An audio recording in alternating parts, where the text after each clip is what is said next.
اعوذ باللہ من الشیطان الرجیم بسم اللہ الرحمن الرحیم۔ محترم دوستو اور بھائیو، السلام علیکم ورحمۃ اللہ وبرکاتہ۔ اس وظیفے کو کرنے سے بڑی پریشانی ختم ہو جاتی ہے، بڑی سے بڑی بیماری دور ہو جاتی ہے۔ یہ ایسا وظیفہ ہے جس نے بھی کیا وہ نا امید نہیں ہوا۔ سورۃ کوثر قرآن پاک کے 30ویں پارے میں موجود ہے اور یہ قرآن پاک کی 108ویں سورۃ مبارکہ کہلاتی ہے۔ یہ سورۃ مبارکہ قرآن پاک کی سب سے چھوٹی سورۃ مبارکہ کہلاتی ہے۔ اس سورۃ مبارکہ کو سورۃ کوثر اس لیے بھی کہا جاتا ہے کیونکہ یہ سورۃ مبارکہ میں نبی کریم صلی اللہ علیہ وآلہ وسلم کو کوثر کی بشارت ہوئی تھی، اور اس آیت مبارکہ میں نبی کریم صلی اللہ علیہ وآلہ وسلم کو عظیم تحفہ دینے پر اللہ نے نبی صلی اللہ علیہ وآلہ وسلم کو قربانی دینے اور نماز قائم کرنے کا حکم بھی دیا ہے۔ بزرگان دین نے سورۃ کوثر کے بہت سارے فوائد اور اس کی بہت زیادہ فضیلتیں بیان کی ہیں۔ رزق کے مسائل، تنگ دستی، پریشانی،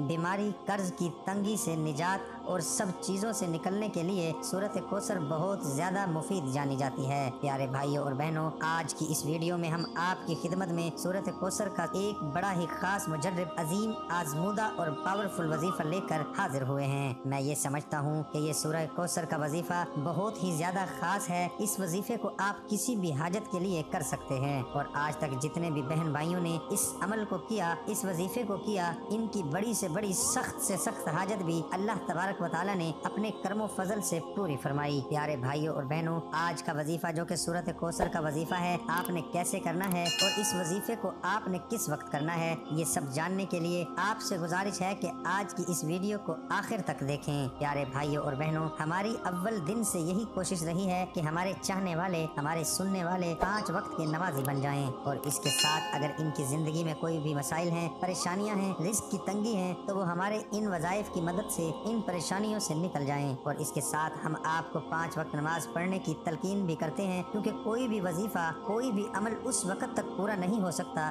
جب تک آپ 5 وقت کی نماز پابندی سے ادا نہ کریں۔ اسے آپ سچے دل کے ساتھ کریں، پھر دیکھیں انشاءاللہ اللہ تبارک و تعالی آپ کی ضرور سنے گا۔ پیارے ناظرین، اللہ تبارک و تعالی کو اپنے بندوں سے بہت زیادہ پیار ہے، اس لیے اللہ تبارک و تعالی قرآن پاک میں ارشاد فرماتا ہے کہ جب میرے بندے میرے بارے میں پوچھیں تو ان سے کہہ دیجئے کہ میں ان کے بہت زیادہ قریب ہوں۔ اس کے ساتھ ارشاد فرمایا کہ تم مجھ سے دعائیں مانگو، میں تمہاری دعائیں قبول کرنے والا ہوں۔ لیکن بہت افسوس سے کہنا پڑ رہا ہے کہ آج کے اس معاشرے میں ہمیں اللہ سے مانگنے کا وقت نہیں ہے۔ آج کل ہر بندہ یہی کہتا ہے کہ اس کے پاس وقت نہیں ہے، لیکن وہ پھر بھی پریشان حال رہتا ہے۔ پیارے بھائیوں اور بہنوں، اگر ہمیں اس دنیا میں رہنا ہے تو ہمیں زندگی گزارنے کے لیے کچھ نہ کچھ کرنا پڑتا ہے، لیکن اس کا مطلب یہ نہیں کہ ہم اللہ اور اس کے پیارے نبی حضرت محمد مصطفیٰ صلی اللہ علیہ وآلہ وسلم کو مکمل طور پر بھلا دیں۔ اور ہمارا دین اسلام اتنا پیارا مذہب ہے کہ یہ کبھی ایسا درس نہیں دیتا کہ آپ صرف اور صرف اللہ کی ہی عبادت کریں، بلکہ یہ درس دیتا ہے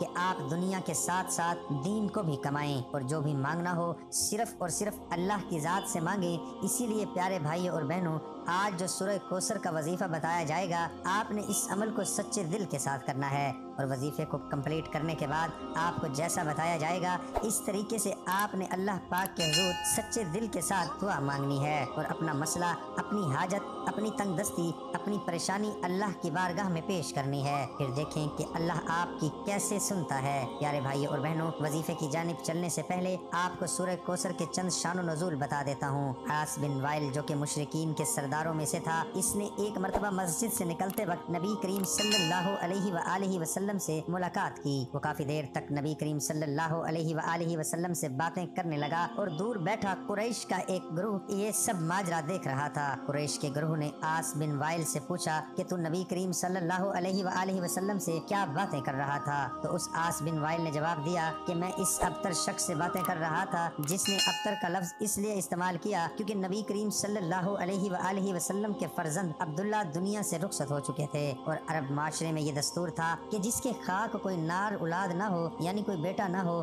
تو ایسے شخص کو ابتر کہا جاتا ہے۔ لہٰذا قریش میں جو بھی نبی کریم صلی اللہ علیہ وآلہ وسلم کے دشمن تھے، عبداللہ کی وفات کے بعد انہوں نے